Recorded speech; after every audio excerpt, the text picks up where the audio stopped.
So far we are looking at relative motion, how to calculate relative velocity, how to calculate relative acceleration and so on. What we are now going to do is to use this to calculate distances. So let us take an example.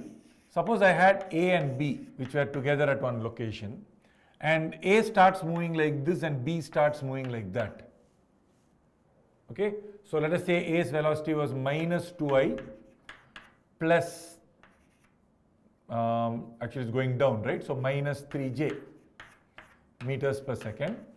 At the exact same time, B also starts moving. Let us say this was moving at 3i and minus 5j meters per second. Both are starting simultaneously. All these velocities are as seen by a ground observer. Okay, so the question that we are trying to ask is, after let us say 10 seconds, how far away will be A and B? Well, you can calculate where is going to be A and where is B going to be, and then you can calculate the distance between them. The other alternative, one is to do this, find this, find that, and then find this distance between A and B. So that's one possibility. The other possibility is to say, let us make A at rest. So who is moving? B is moving. Only B is moving. So how far away has B moved? That's the answer. Okay, so I want to find the distance between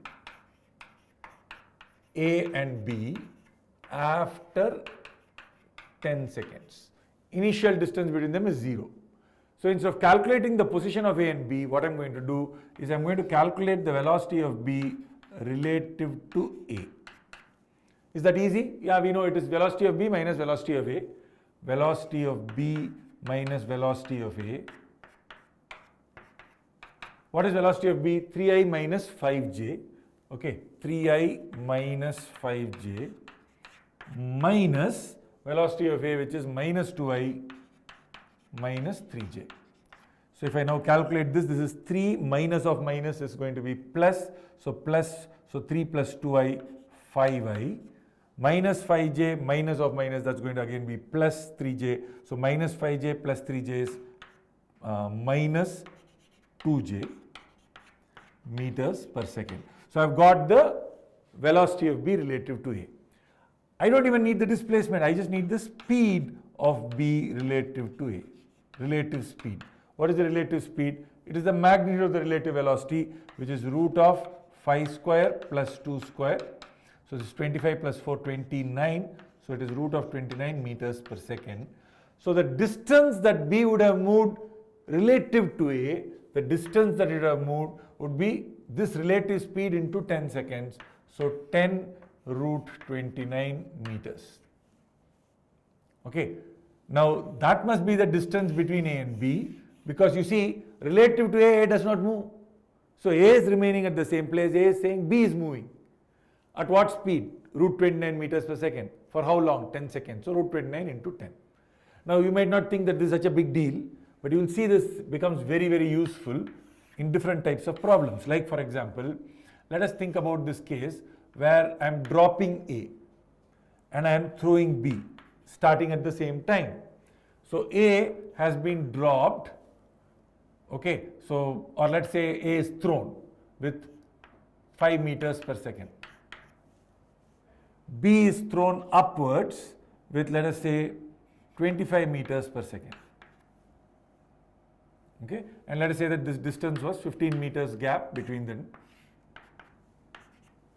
There is gravity, so there is gravity G, which is 10 meters per second square. We can use gravitation, this thing, to basically find out where is going to be A, where is B going to be whenever they collide and so on. But instead of doing this problem in that way, where you try to calculate from the ground reference, we can solve this problem by saying, hey, A is not moving anywhere, A is just fixed. So relative to A, only B is going to go up. Okay, acceleration for both B and A is the same, so relative acceleration is 0. So what will A say about B? A will say B is approaching me with a velocity of how much? 25 j cap, right? Velocity velocity of B relative to A is 25 j cap minus 5 j cap. So how much is this? 30 j cap. So it is approaching me with 30 meters per second. You have done this in relative motion with 1D, same idea. I will show it to you what happens when we get a slightly different type of a question. But at this point, what I want you to understand is that this is the relative velocity of B. And at 30 meters per second, it has to travel 15 meters. So from here to there, A says it has to travel and come and meet me 15 meters away at a speed of 30 meters per second. So the time it takes will be 15 meters by 30 meters per second, 0.5 seconds. This is what we have done in 1D, right? We can do the same in 2D. For example, this at least was straight line motion. Suppose I had thrown A and B, one like this and one like that. Because of projectile paths, A comes down like this and B goes like this because of gravity. If I want to know the distance between them, I will make one of them at rest. A is at rest. Acceleration, both of them have the same acceleration. So relative to A, what is B doing? It is moving with uniform velocity. So you just simply calculate what its relative velocity is going to be, find its relative speed into time, that will tell you the distance between A and B. So this is a very, very useful technique for finding distances between objects. Okay, so let us take another question like this, slightly more complex, where an object is being dropped from the top, an object is being thrown from here, so they are going to go and meet like that. Okay, so you will be able to solve problems of that nature as well. So let us just try such an example. So now let us imagine this situation where I have somebody throwing a ball. Let me call this ball B. They are throwing it like that. Okay, not vertically up, they are throwing it like that. And somebody else here is throwing another object like this. Let us say that this velocity was 7 I cap plus 12 j cap. And this velocity was 7 I cap. They are happening simultaneously. So A and B are basically being thrown. Okay, so that is 7 I cap and its downward direction, let us say, was 4 j cap. Meters per second. This is also meters per second. Okay. And there is gravity, which is 10 meters per second square. And this distance between these two, the height of the building, let us say was some number, let's come up with something, let's say 40 meters. Now these two fellows will go and collide somewhere like that. Okay. Hopefully it should collide before they hit the ground. So in fact, let me now make this a little smaller. So let's not make this 40, let's make this 20. So I think it will collide more, because if it becomes too large, then maybe it will hit the ground before it collides. So we need to make sure that they collide in air. So let's take this now. Now the question is, when do they collide? They may not even collide, but I know that in this particular case, they are going to collide. This is 7I, so it has the same horizontal velocity as that. So they will definitely collide. Okay. So the question is, how much time will they take to collide? Now these paths are much more complicated. So instead of doing all this, what we can do is to say, let us do everything relative to A.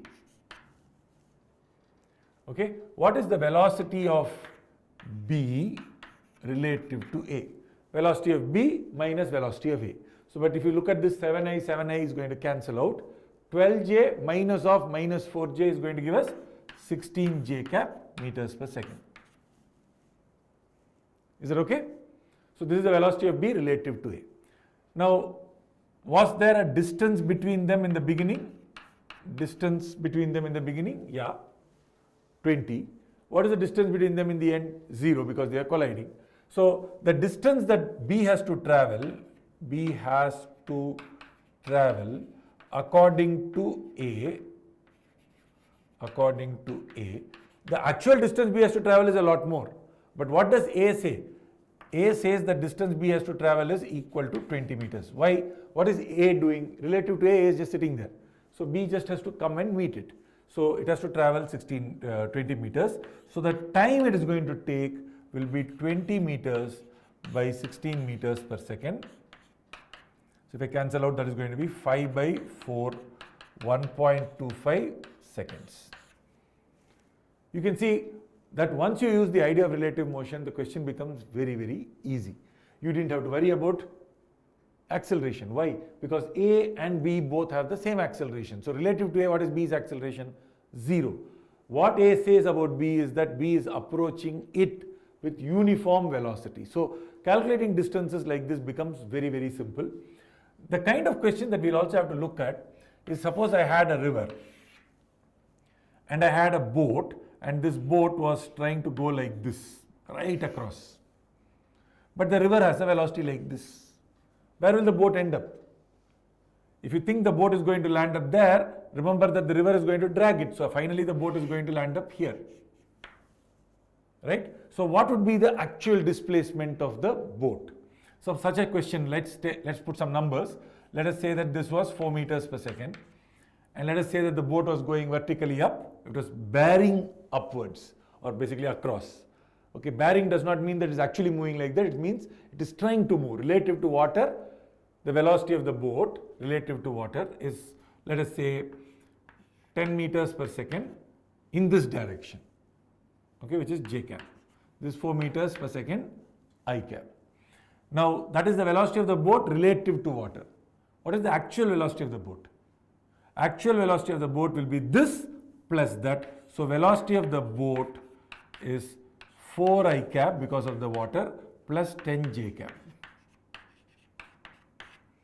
If we thought of the river and said, let's say the river was 20 meters across, okay, the time the boat will take to go across is only going to depend on the j cap, because this is I cap, that is j cap. Okay, so this velocity will decide how much time it will take. 20 meters by 10, it's going to take 2 seconds. So the time to cross is 2 seconds. What will be the displacement of the boat in this time? 4 into 2, 8 I cap, plus 2 into 10, 20 j cap meters. So the boat has moved 20 like this, and it has moved 8 like this. So what is the distance, actual distance from the point where it started to the point where it has ended, where it ends on the other shore? If that was the question that is asked, what is xy? Xy is this distance. Okay, that distance is root of 20 square plus 8 square. So magnitude of this, root of 8 square plus 20 square. Now take out 4 because 4 is common. So 4 root of 2 square plus 4 into 5, 5 square. So that is 25 plus 4, 29. So 4 root 29 meters. Is that okay? So this is another way in which we will basically use relative motion to calculate distances. The velocity of the boat is given relative to the water. Okay. There's no fun in this because when you're doing this calculation, you're actually having to find the velocity of the boat in doing this problem. But suppose there were two boats. Let us say there was one boat going like that and one boat going like this relative to the water, and you want to calculate the distance between them.